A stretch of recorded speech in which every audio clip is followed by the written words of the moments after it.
ஒரு சிங்கம் இருந்துச்சு.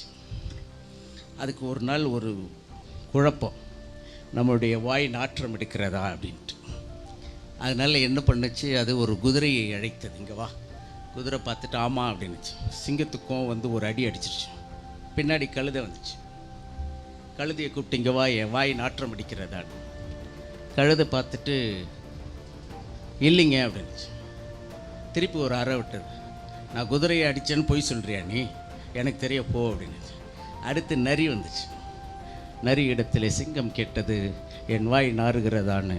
நரி கொஞ்சமும் சிலைக்காமல் பதில் சொன்னது, எஜமான் எனக்கு ஒரு வாரமாக ஜலதோஷம், 2 நாள் கழித்து நான் பதில் சொல்லுகிறேன் என்று சொன்னது. நரியை போல வாழ கற்றுக்கொள்ளுங்கள். எதற்காக யார் நம்மிடத்தில் கேள்வி கேட்கிறார்களோ அதற்கான பதிலை தயார் செய்து கொண்டு வாழ்வது மட்டும்தான் வாழ்க்கை. நரியை தந்திரமிக்கது என்று யார் சொன்னது? மனிதன் சொன்னான். நரி தந்திரமிக்கதா? நான் இப்படி சொல்லுகிறேன் பாருங்கள். ஒரு யானையை சர்க்கஸில் அடக்கிறானா இல்லையா? யானையை சைக்கிள் ஓட்ட வைக்கிறானா இல்லையா? சிங்கத்து வாயை திறக்க சொல்லி தலையை உள்ள விட்டு எடுக்கிறானா இல்லையா?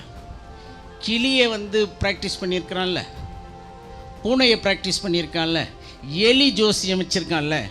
உலகில் மனிதனால் எந்த ஒரு உயிரை வளர்க்கவே முடியாது, அடக்கவே முடியாதுன்னு அது நரி தான். அதனால தான் சிவன் கூட திருவிளையாடலில் என்ன செய்வார்னா, நரியை தான் பெரியாக்குவார்.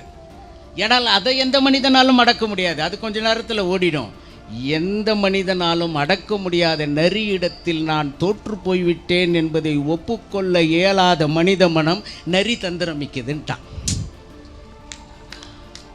ஆனால் உண்மை என்ன தெரியுங்களா?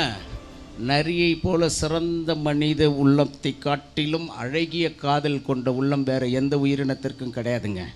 ஒரு நரி ஒன்றோடு இணையாக சேர்ந்து விட்டால், அதனுடைய இணையான பெண் நரி இறந்து விட்டால் எழுதி வைத்து கொள்ளுங்கள், அது உயிர் துறக்கிற வரை தண்ணீர் கூட குடிக்காது, வேட்டையாடாது, உட்கார்ந்த இடத்தில் தன் இணைக்காக கண்ணீர் விட்டு செத்து போகிற ஒரு இனம் இருக்கிறது என்றால் அது நரி. நீங்கள் எல்லாவற்றையும் தவறாக சொல்லிக்கொண்டே வந்து அதன் பிறகு நம்மளே ஒரு பிரின்சிபல் கொண்டு வரக்கூடாது. நரி போல வாழ்வோம் என்று இன்றிலிருந்து நாம் முடிவெடுத்தால் அதுதான் இந்த புத்தக கண்காட்சி நமக்கு தந்த அறிவுரையாக இருக்கும் என்ற கருத்தை நான் உங்களிடத்திலே சொல்லுகிறேன்.